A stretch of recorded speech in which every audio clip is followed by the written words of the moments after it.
পানি দিয়ে ঠান্ডা বাষ্প বানাতে চাইলে ব্যবহার করতে হবে আমার হাতে থাকা এই মিস্ট মেকার মডিউলটি। পানির বাষ্প সাধারণত ঠান্ডা হয়ে থাকে, তাই দুপুরের গরমে এটি ব্যবহার করে মিনি কুলার বানাতে পারবেন। মিস্ট মেকার মডিউলগুলো একটা, দুইটা অথবা চারটার প্যাকেজ আকারে পাওয়া যায়। একটা ডিক্সওয়ালার দাম 134 টাকা, যেটা আবার ডেলিভারি চার্জ মিলিয়ে অলমোস্ট 200+ টাকা হয়ে যায়। সেখানে এই 4 পিসের বাসনটি মাত্র 355 টাকা, আর সাথে 60 টাকার ভাউচার অ্যাড করে সর্বমোট 425 টাকায় পেয়েছি। ভালোই লাভ হলো। যেহেতু 4 পিসের কম্বো, তাই এখানে মেইন সার্কিট বাদে সবকিছু 4 পিস দেওয়া হয়েছে। পানি থেকে বাষ্প তৈরি করার মূল যন্ত্রটি হলো আমার হাতে থাকা এই পিজো ইলেকট্রিক ডিস্ক। সার্কিটে লাগিয়ে পাওয়ার দিলে এই ডিস্কটা খুবই ফাস্ট ভাইব্রেট করে। আল্ট্রাসনিক ফ্রিকোয়েন্সিতে কাঁপতে থাকার ফলে পানি যখন এটা সংস্পর্শে আসে তখন তার সারফেস টেনশন ভেঙে যায়। পানির সারফেস টেনশন ভেঙে গিয়ে ছোট ছোট কণা আকারে কুয়াশার মতো বের হয়ে যায়। নিচের এ লেখা এই অংশটা দিয়ে পানির বাষ্প উপরের দিকে বের হয়। বাষ্পাকারে বের হওয়ার ফলে হাতে বা শরীরে লাগলে বেশ ঠান্ডা অনুভূতি দেয়। এই প্রিন্সিপালের উপর বেস করেই অনেকগুলো মিনি কুলারও বের হয়েছে। এখন আমরা একে একে এর সাথে আসা প্লাস্টিকের পার্টগুলো অ্যাসেম্বল করে নিব। দেখুন, সাথে আসা এই কেসিংটা কত সহজে একে অপরের সাথে ফিট হয়ে যাচ্ছে। এটা মূলত ডেস্কটিকে পানির উপর রাখতে সাহায্য করে।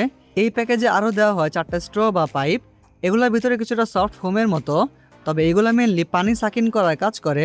মানে এর এক প্রান্ত যদি পানির সংস্পর্শে থাকে তাহলে এর অপর প্রান্তেও পানি পৌঁছে দেয়। এগুলো ব্যবহার করার কারণে পিজো ইলেকট্রিক ডিস্কগুলো সরাসরি পানির সংস্পর্শে না এসেও কাজ করতে পারে, ফলে লাইফ টাইম বেড়ে যায়। সবশেষে পুরো সেটআপটি কন্ট্রোল করতে ব্যবহার করা হয় এই মিনি সার্কিট বোর্ড। এখানে 4টা ডিস্কের জন্য 4টা আলাদা আউটপুটের ব্যবস্থা রয়েছে। এখানে বিভিন্ন কম্পোনেন্টস মিলে হাই ফ্রিকোয়েন্সি জেনারেট করে। এটা ইনপুটের জন্য ব্যবহার করা হয়েছে টাইপ সি পোর্ট। ফোনের চার্জার অথবা পাওয়ার ব্যাংক দিয়েও চালাতে পারবেন মডিউলটি। তবে এক্ষেত্রে কিছু বিষয় মাথায় রাখা জরুরি, যেটা সার্কিটের গায়ে ভালো করে লিখে দেওয়া আছে। প্রথমত, এখানে 2 অ্যাম্পিয়ারের বেশি ইনপুট দেওয়া যাবে না। যদিও আমরা 66 ওয়াটের ফাস্ট চার্জার দিয়েও চালিয়ে দেখেছি, খুব একটা গরম হয় না। দ্বিতীয়ত, এখানে স্ট্রিক্টলি বলা আছে যে পিজো ইলেকট্রিক ডিস্কগুলো সার্কিটের সাথে কানেক্ট না করে যেন সার্কিটে পাওয়ার না দেওয়া হয়। অর্থাৎ সার্কিটের ডিস্কগুলো কানেক্ট না করে ইনপুটে পাওয়ার দিলে সার্কিটটা অনেক বেশি গরম হয়ে যায়, সেক্ষেত্রে নষ্ট হয়ে যাওয়ার ঝুঁকি থাকে। তাই অবশ্যই সবগুলো ডিস্ক সার্কিটে লাগিয়ে তারপর টাইপ সি ইনপুট দিবেন। এবং লাস্টে বলা আছে যে পিজো ইলেকট্রিক ডিস্কের যে পাশ পানি বের করে দেয় সেই পাশে ঠিকমতো কেসিংয়ে বসাতে। এবার আমরা এই পিজো ইলেকট্রিক ডিস্কগুলোকে সাথে আসা প্লাস্টিকের কেসিংয়ের ভিতর ফিট করে নিব। আগে ভালো করে দেখে নিতে হবে যেন মাঝখানে উঁচু অংশটা নিচের দিকে থাকে। তারপর ডিস্কটা কেসিংয়ের ভিতর বসিয়ে দিবেন। বসানো হয়ে গেলে ফোমের স্টোরটা বসিয়ে নিব। বসানোর সময় একটু ভিতর দিকে চাপ দিয়ে নিবেন যেন পাইপের এক মাথা ডিস্কটির সাথে ভালো করে লেগে যায়। তারপর কেসিংয়ের দ্বিতীয় অংশটি লাগিয়ে নিবেন। ব্যাস হয়ে গেল। এভাবে একে একে বাকি 3টাও কেসিংয়ে সেট করে ফেলবো। দেখুন, একে একে সবগুলা কেসিংয়ে সেট করা হয়ে গিয়েছে। দেখতেও বেশ ভালো লাগতেছে। চাইলে এগুলো ব্যবহার করে মিনি হিউমিডিফায়ারও বানিয়ে নিতে পারেন। এখন আমরা একে একে সবগুলা পিজো ইলেকট্রিক ডিস্কগুলোকে সার্কিটের সাথে কানেক্ট করে ফেলবো। ওকে, তো সবগুলা ডিস্ক কানেক্ট করা হয়ে গিয়েছে। এখন আমাদের লাগবে 1 গ্লাস পানি। পানির ভিতরে সবগুলো স্ট্র ভালো করে ডুবিয়ে নিব। এবার সার্কিটে পাওয়ার দিব।